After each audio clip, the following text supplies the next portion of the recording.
میری آواز تہ خانے میں گونج کر رہ گئی اور اس کی جانب سے کوئی جواب نہ ملا۔ شاید شیطان کا پجاری بننے سے قبل اس صورتحال سے میں سخت خوفزدہ ہو جاتا، مگر اس وقت مجھے اس لڑکی پر سخت غصہ آیا جو شاید مجھے بے وقوف بنا کر تہ خانے میں ہی کہیں دبک گئی تھی۔ مجھے خیال آیا کہ شیطان کی وہ پجارن اگر لباس سے نجات پا کر اور اسرار قوتوں پر قادر ہو سکتی ہے تو میں بھی اب شیطان کا ہی پجاری ہوں۔ اس کلیے کا اطلاق مجھ پر بھی ہونا چاہیے۔ لباس اتارتے ہی مجھے اس تہ خانے کی ہر چیز یوں صاف نظر آنے لگی جیسے وہاں تیز روشنی پھیلی ہوئی ہو۔ فرش پر پھیلے ہوئے استخوانی ڈھانچوں اور انسانی کھوپڑیوں کے اس پار وہ پراسرار لڑکی میری طرف پشت کیے ایک بوسیدہ چوبی الماری کے سامنے کھڑی مٹی کے کسی برتن سے شاید شراب پی رہی تھی۔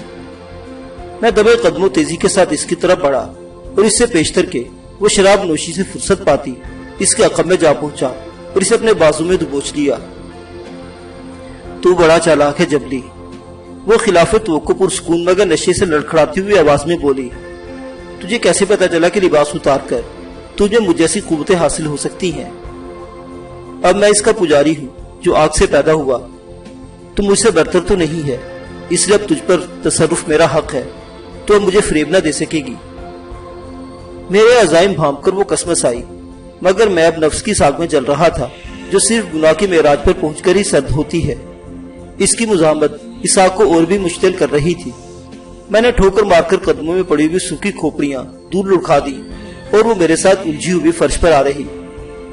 سفینہ ظلمات کی اسیبی سیٹیاں یک با یک کئی بار چیخیں جیسے میرے وجود پر چھایا ہوا اضطراب ان سوٹیوں میں حلول کر گیا ہو۔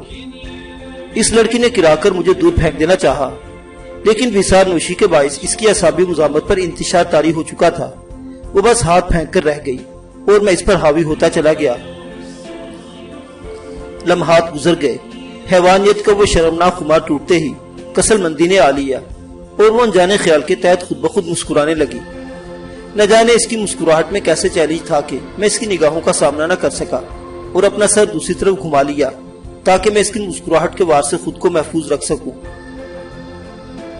کیا ہو رہا ہے جبلی؟ اس نے چند ثانیوں کی سکوت کے بعد بھرائی ہوئی آواز میں مجھے پکارا۔ جا تو باہر نکل جا، میں نے قدرے بیزاری کے ساتھ کہا۔ میں کچھ دیر گہری اور پرسکون نیند سونا چاہتا ہوں، اب صبح ہی بات ہوگی۔ صبح؟ وہ استہزائی انداز میں کھلکھلا کر ہنس پڑی، پھر سرگوشیانہ آواز میں بولی، منزل قریب ہے جبلی، تجھے اسی رات کے اندھیرے میں جوبا کے دل پر شیطانی عمل شروع کرنا ہے۔ جوبا کا دل؟ میرے ذہن میں دھماکہ سا ہوا اور میں ہڑبڑا کر فرش سے اٹھ بیٹھا۔ اس دوران جوبا کا دل میری مٹھی سے نکل گیا تھا۔ میں نے بوکھلائے ہوئے انداز میں ہر طرف جائزہ لے ڈالا، لیکن جوبا کے دل کا کہیں پتہ نہیں تھا۔ وہ لڑکی بدستور فرش پر دراز میری بدحواسی سے محسوس ہو رہی تھی۔ کسے ڈھونڈ رہا ہے جبلی؟ میں یہاں ہوں، اس کی طنزیہ آواز ابھری۔ میں اس بے وقت کی راگنی پر تیش میں آ کر اس کے طرل پلٹا۔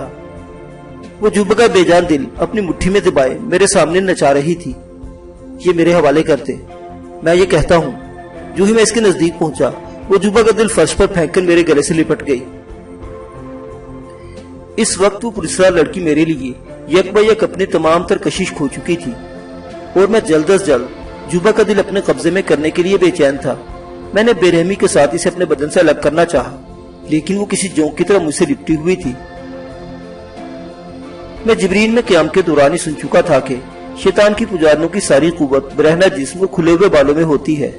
کوئی تدبیر کارگر نہ ہوتے دیکھ کر میں نے آخری وار کے طور پر اس کی پشت پر لہراتی ہوئی چوٹی اپنی مٹھی میں جکڑ لی اور ایک جھٹکا دیتے ہی وہ مجھ سے الگ ہو گئی۔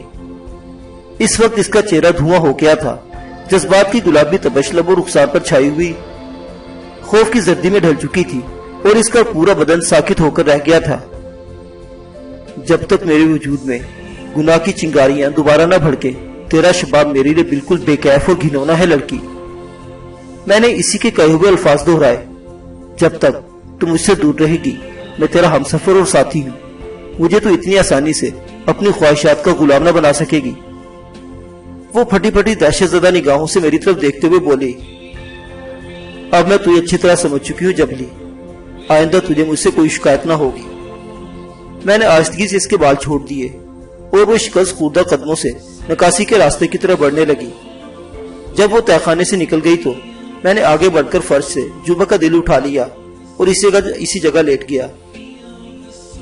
بظاہر میرے خادم حسین سے جبلی بننے کے درمیان چند ہی ثانیوں کا وقفہ حائل تھا، لیکن ذہنی اور فطری اعتبار سے میری ذات میں ایک ایسا تغیر پیدا ہو چکا تھا کہ مجھے اپنا ماضی صدیوں کی ایک بھولی بسری یاد محسوس ہو رہا تھا۔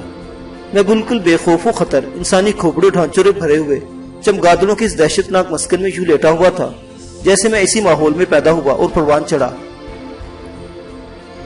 میرے ذہن پر چھائی ہوئی غنودگی کی دھیمی دھیمی سرور انگیز قہر اس وقت چھٹی جب سفینہ ظلمات کے چنگاڑتے ہوئے انجن ادھورے سانسوں میں غرا کر یک بہ یک خاموش ہو گئے اور فضا پر غیر فطری سا سناٹا چھا گیا۔ پھر یکے بعد دیگرے کئی بار اس حسیبی جہاز کی 30 سیٹیاں گونجی اور میں ہڑبڑا کر اپنی جگہ سے اٹھ گیا۔ شاید میری منزل آ چکی تھی اور مجھے اوپر جا کر اپنے ہمسفر سے آئندہ اقدامات کے بارے میں ہدایت حاصل کرنا تھی۔ نہ جانے اس وقت سفینہ ظلمات پر روشنی پھیلی ہوئی تھی یا میری نگاہوں میں اندھیرے کے باوجود ہر چیز کو صاف دیکھ لینے کی پرسرار قوت پیدا ہو چکی تھی کہ مجھے ہر چیز پوری تفصیل کے ساتھ نمایاں نظر آ رہی تھی۔ میں سیڑھیاں عبور کر کے عرشے پر پہنچا تو وہ برہنہ تن لڑکی آہنی تبوتوں کے قریب کچھ کرتی نظر آئی۔ قریب پہنچتے ہی مجھے اندازہ ہوا کہ اب عرشے پر صرف 10 تابوت ہیں۔ جوبا کی ادھڑی ہوئی لاش آہنی تابوت سمیت غائب تھی۔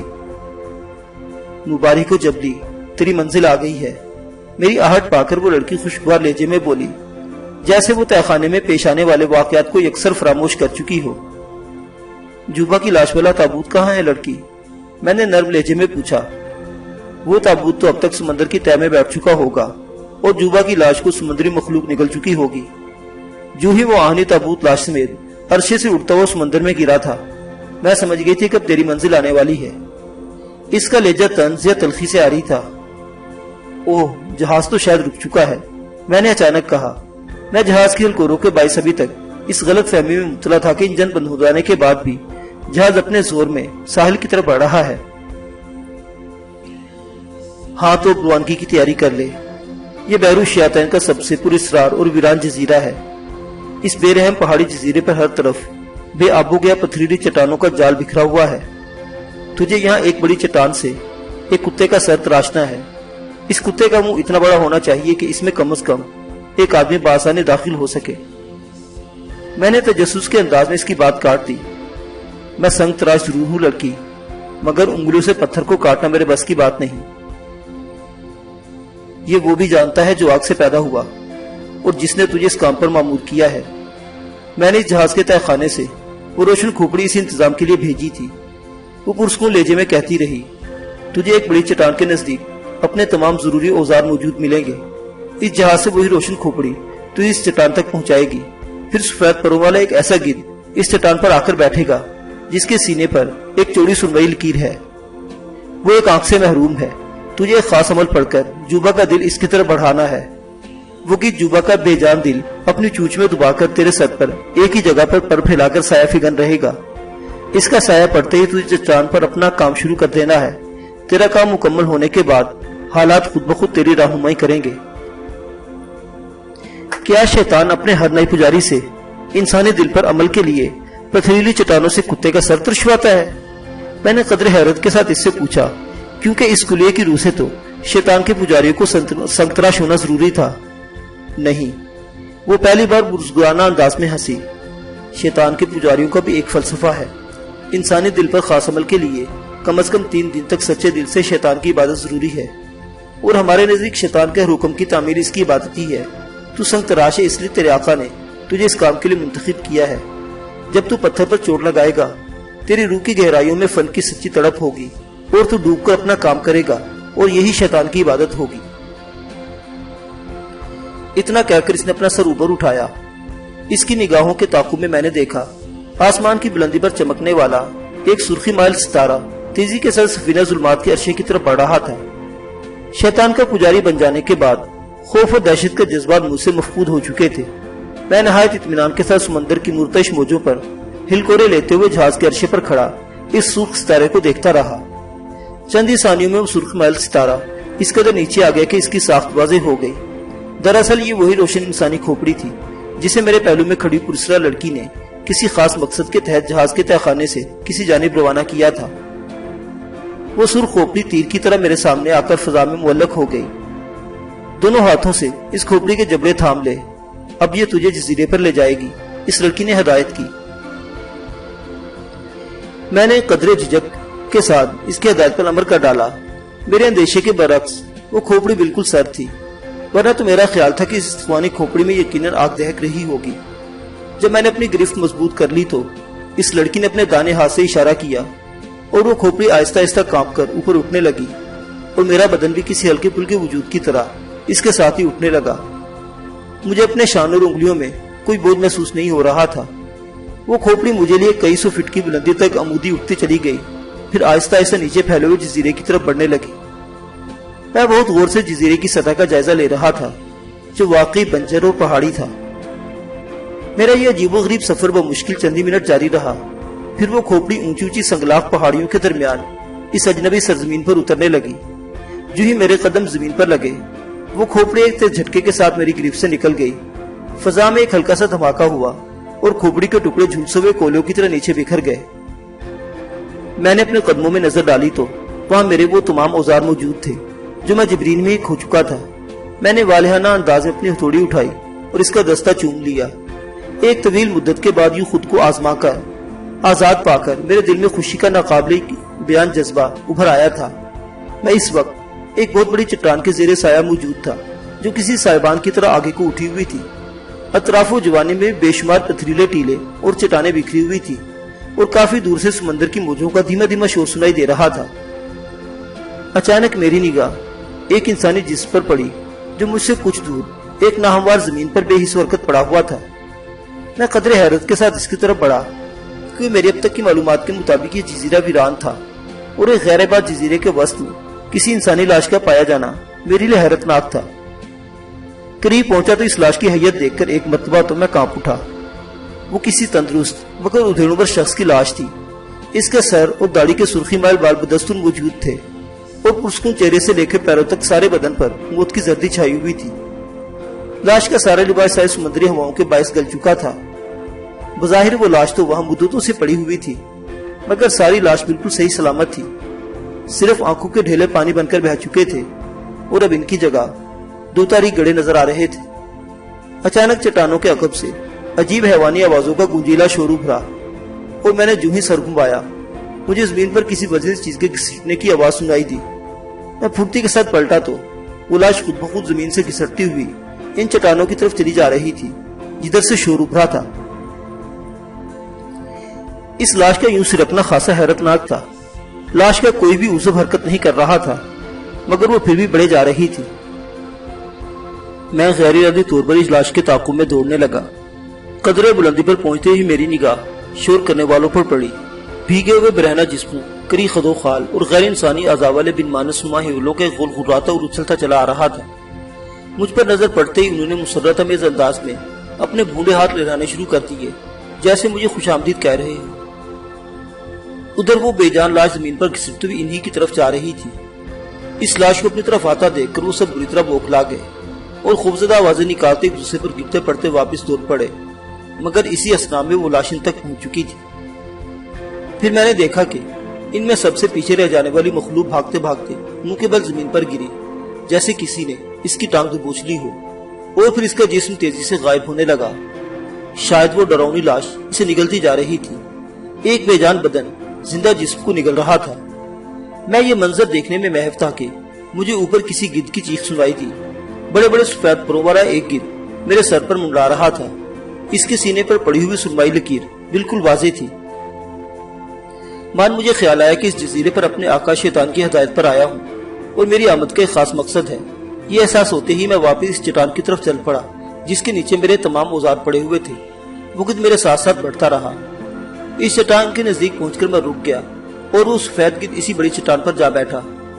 اس وقت مشرقی افق سے سورج طلوع ہو رہا تھا، اور فضا میں سرور آمیز حرارت سے پیدا ہو چلی تھی۔ میں نے ایک نظر اپنے اطراف میں دوڑائی، پھر اس گدھ کا جائزہ لیا۔ وہ واقعی داہنی آنکھ سے محروم تھا۔ پھر میں نے ایک پٹی کے ساتھ اپنی کمر سے بندھا ہوا جبرین کے سرکش سردار جوبا کا بے جان دل نکالا، اور اسے دانی ہتھیلی پر رکھ کر اپنا ہاتھ سیدھا فضا میں پھیلا لیا، اور بائیں مٹھی اپنی پشت پر رکھ کر زیر لب سفینہ ظلمات والی لڑکی کا بتایا ہوا عمل پڑھنے لگا۔ تقریباً 10 منٹ کے بعد جب میں اختتامی الفاظ پر پہنچا تو وہ گدھ اپنے پروں کو پھڑپڑاتا فضا میں اٹھا، اور میری ہتھیلی سے جوبا کا دل اپنی چونچ میں لے کر میرے سر پر آ گیا۔ میں نے جھک کر اپنے اوزار اٹھائے اور اس چٹان پر جا چڑھا۔ وہ گرد چند ثانیوں تک اپنے پر پھڑاتا رہا، پھر میرے سر پر فضا میں ایک ہی جگہ یوں معلق ہو گیا کہ مشرق سے ابھرتے ہوئے سورج کی روشنی سے بننے والا اس کا سایہ میرے سر پر پڑنے لگا۔ میں نے ایک نظر چٹان پر ڈالی اور پھر وہ ویران جزیرہ سنگ و آہن کی نغماتی گونج سے جاگ اٹھا۔ میں نے طویل مدت کے بعد اپنی مرضی سے اوزار اٹھائے تھے اور اپنے خوابوں کی اس تکمیل پر میرے روئی روئی میں مسرت کی لہریں جاگ اٹھی۔ جبرین کے صحرائی قزاقوں سے چھپ چھپ کر مشق کرنے والا فنکار آج اپنے آقا کی ہدایت پر دل و جان سے پتھر کا سینہ چیر کر اس میں چھپا وہ حسن دریافت کر رہا تھا۔ صحیح معنوں میں بحر الشیاطین کے اس ویران اور بنجر جزیرے پر میں نے پہلی بار مسرت اور تسکین کا شعور پایا تھا۔ لمحات ڈھلتے گئے، سنگریزے فضا میں اڑتے اور بھوری زمین پر بکھرتے رہے۔ جب مجھے کام کرتے پہلا پیر گزرا تو میں نے کسی غیر مرئی قوت کی ترغیب پر اپنا سر اوپر اٹھایا اور میرے سر پر سایہ فگن یک چشم گدھ کی چونچ میں دبے ہوئے انسانی دل سے گاڑے خون کی ایک بوند میرے منہ میں ٹپکی۔ اس خون میں عجیب سی سرور اور قوت تھی۔ میں کیف کے سمندر میں ڈوبنے لگا اور میرے دست و بازو میں بے پناہ قوت اور توانائی جاگ اٹھی۔ پہر پر پہر گزرتے گئے لیکن میں مسلسل کام میں لگا رہا۔ تکان اور بے کیفی کے الفاظ میرے لیے اپنے معنی کھو بیٹھے تھے۔ بس دل میں ایک ہی جوت روشن تھی کہ میں جلد از جلد اپنے آقا اپنے محسن کے سامنے سرخرو ہو سکوں۔ ہر پہر کے بعد میں اس پراسرار ترغیب کے تحت اپنا سر اٹھاتا اور جبا کے دل سے خون کی صرف ایک سرور انگیز اور حیات بخش بوند میرے حلق میں آٹپکتی تھی، جس کے بعد نہ مجھے غذا کی حاجت تھی، نہ آرام کی ضرورت، اور نہ ہی ذہن میں کسی غیر متعلق کا خیال آتا۔ پہلا دن ڈھلا، پہلی رات گئی اور نئے سورج نے پتھر کی اس بڈول چٹان کی جگہ بھونڈے نقوش والے ایک کتے کا دیو ہیکل سر دیکھا۔ دوسری شب میرا شوق جنون میں ڈھل چکا تھا۔ آنی چھینیاں ہتھوڑی کی مسلسل رزبوں سے انگاروں کی طرح گرم ہو چلی تھی، دھاریں کند ہوتی جا رہی تھی، لیکن شیطان کا نیا پجاری اپنی دھن کا پکا تھا۔ پوری رات سنگریزوں کی برسات رہی، ہر ضرب اس چٹان کے نئے روپ کو نکھارے دے رہی تھی۔ جب تیسری شام ڈھل رہی تھی تو میں ہر زاویے سے اسپیکر کا جائزہ لے کر کہیں کہیں دھیمی ضربوں سے نوک پلک سنوار رہا تھا، اور میرے سر پر مسلسل سایہ فگن سفید گرد میرے ساتھ ساتھ فضا میں حرکت کر رہا تھا۔ میں چٹان سے اتر کر قدرے دور جا کھڑا ہوا۔ ویران جزیرے کی بنجر زمین پر اب بھونڈے بیڈول چٹان کے بجائے بڑے بڑے بالوں والے خونخوار کتے کا سر نظر آ رہا تھا۔ وہ غیظ کے عالم میں اپنا منہ پھاڑے ہوئے تھا، اس کی زبان باہر نکلی ہوئی تھی، جبڑا اتنا بڑا تھا کہ اس میں بیک وقت کئی آدمی سما سکتے تھے۔ میں نے اپنے تنقیدی جائزے سے مطمئن ہو کر آسودہ انداز میں اپنے اوزار ایک طرف اچھال دیے۔ اسی وقت میرے سر پر فضا میں معلق سفید یک چشم گدھ نے ایک کری چیخ ماری اور پھڑ پھڑاتے میرے قدموں میں گر کر بے جان ہو گیا۔ اس کے بڑے بڑے سفید پر زمین پر پھیلے ہوئے تھے اور جوبا کا سوکھا ہوا دل ان ساکت پروں میں پڑا ہوا تھا۔ میں عقیدت کے ساتھ نیچے جھکا اور مردہ گدھ کے پروں سے وہ بیش قیمت انسانی دل اٹھا لیا۔ وہ دل میرے ہاتھ میں آنا تھا کہ کسی جانب سے شور بلند ہوا اور میرے دیکھتے ہی دیکھتے خوبصورت اور نوجوان لڑکیوں کا ایک ہجوم دوڑتا ہوا آیا اور میرے گرد پھیلنے لگا۔ ان سب کے گداز اور جوان بدن پر پانی کے قطرات چمک رہے تھے اور ان کی چمکیلی زلفوں سے پانی ٹپک رہا تھا۔ ایسا معلوم ہو رہا تھا جیسے وہ سب سمندر میں میری کامیابی کی منتظر رہی ہوں اور میرا کام نمٹتے ہی گہرے پانیوں سے اس جزیرے پر در آئی ہوں۔ ان میں سے چند لڑکیوں نے والہانہ انداز میں مجھے کندھوں پر اٹھا لیا اور وہ سب مجنونانہ رقص کرنے لگی۔ بناس کی لاش آ رہی ہے۔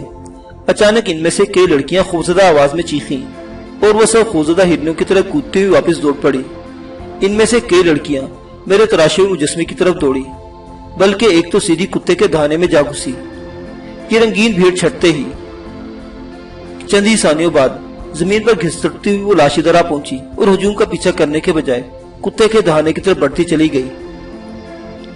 میرے دیکھتے ہی دیکھتے وہ عجیب و غریب لاش سنگی کتے کی زبان سے پھسل کر دہانے میں گھسی اور اس جانب سے ایسی آوازیں آنے لگی جیسے دو بھینسیں آپس میں الجھ پڑے ہوں۔ ابھی میں تذبذب کے باعث اپنی جگہ سے ہلنے بھی نہ پایا تھا کہ پرشور آواز کے ساتھ اس بت کے دہانے سے ایک انسانی کھوپڑی باہر آئی اور ناہموار زمین پر اچھلتی ہوئی دور تک چلی گئی۔ قدرے غور سے دیکھنے پر مجھے اندازہ ہوا کہ وہ کھوپڑی اسی لاش کی ہے جو پراسرار طریقے پر حرکت کرتی پھرتی ہے۔ پھر تو اس بت کے دہانے سے پے در پے انسانی اعضاء کی بوچھاڑ ہونے لگی اور آخر میں وہ لڑکی فاتحانہ انداز میں کتے کے دہانے سے باہر آ گئی جس کے تعاقب میں وہ آدم خور لاش دہانے میں گھسی تھی۔ نیچے آ کر اس لڑکی نے مسرت کے ساتھ میری پیشانی پر بوسہ دیا اور خوشی سے بھرائی ہوئی آواز میں بولی، تجھے مبارک ہو جبلی، آج بن ناس کا قصہ طے ہو گیا۔ اس کی وجہ سے ہم میں سے کوئی بھی اس جزیرے پر قدم رکھنے کی ہمت نہیں کر سکتا تھا۔ یہ کہتے ہوئے وہ میرا ہاتھ تھام کر مجھے ایک طرف لے چلی۔ تم کون ہو اور بناس کون تھا؟ میں نے محتاط لہجے میں اس سے سوال کیا۔ اب ہم سب ایک ہی برادری میں شامل ہیں۔ شیطان کی اطاعت ہماری زندگی کا مقصد ہے۔ بناس مر کر بھی اس جزیرے کا ہوا تھا۔ وہ مجھے بتانے لگی، ہماری برادری کا کوئی بھی جان تھا اس جزیرے پر قدم رکھتا تو وہ لاشی سے زندہ نکل جاتی تھی۔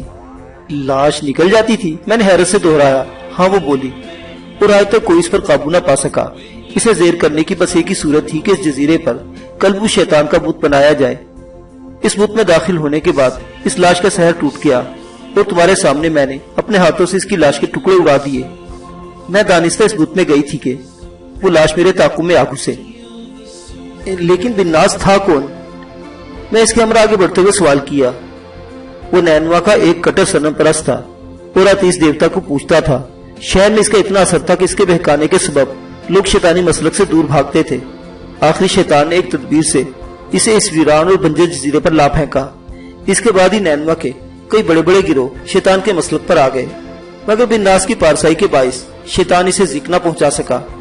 وہ لڑکی دھیمی مگر پرجوش آواز میں بتا رہی تھی، کھانا پانی نہ ملنے کے سبب بناس اس ویران جزیرے پر جلدی مر گیا۔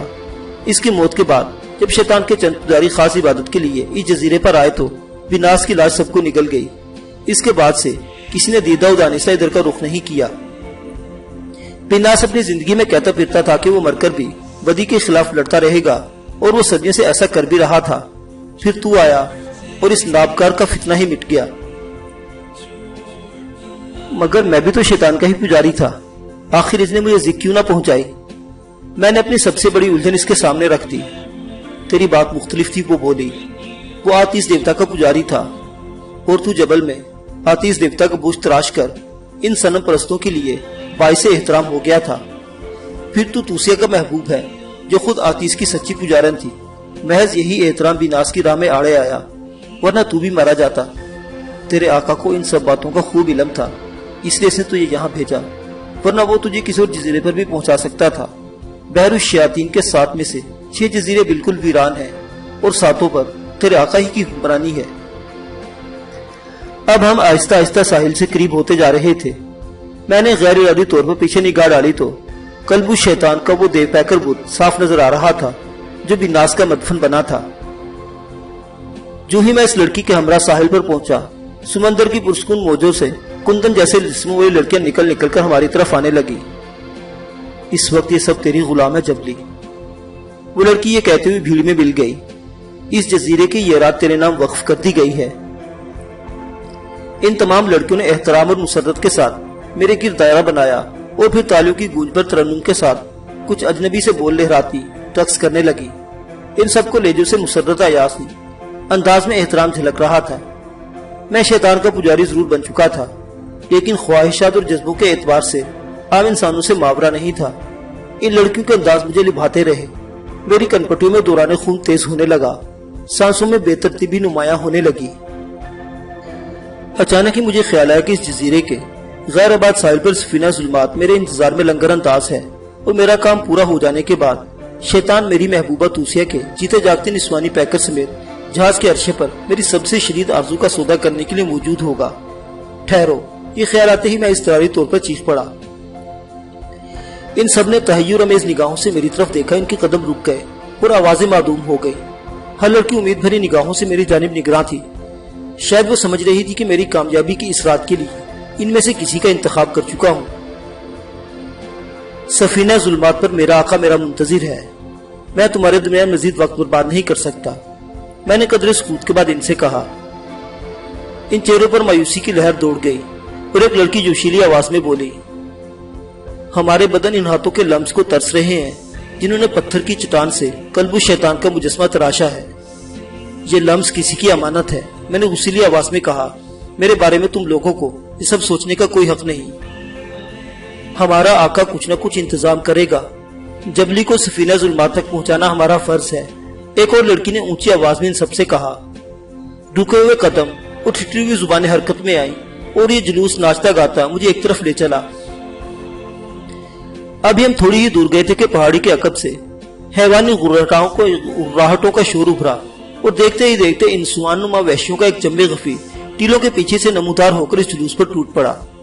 فضا مسرت بھری سریلی چیخوں اور مسرت قہقوں سے گونج اٹھی۔ آنے والے وحشیوں نے مال غنیمت کی طرح ان لڑکیوں پر قبضہ جمانا شروع کر دیا۔ چند ہی منٹ میں یہ افراتفری اعتدال پر آ گئی اور میرا جلوس دوبارہ آگے چل پڑا۔ اس بار لڑکیوں کے ہمراہ آنے والے انسان نما وحشیوں کے غول بھی چیختے اور اچھلتے چل رہے تھے۔ کچھ دیر کی مسافت کے بعد جزیرے کے ساحل پر دم توڑنے والی موجوں کا شور سنائی دینے لگا۔ میں نے پلٹ کر عقب میں نگاہ ڈالی تو وہاں کلبوش شیطان کا خونخوار مجسمہ صاف نظر آ رہا تھا۔ میرا خیال تھا کہ وہ مجسمہ اتنی اونچی چٹان سے تراشا گیا ہے کہ جزیرے پر ہر طرف سے دیکھا جا سکے گا۔ تھوڑی ہی دیر بعد میں سفینہ ظلمات بھی نظر آ گیا۔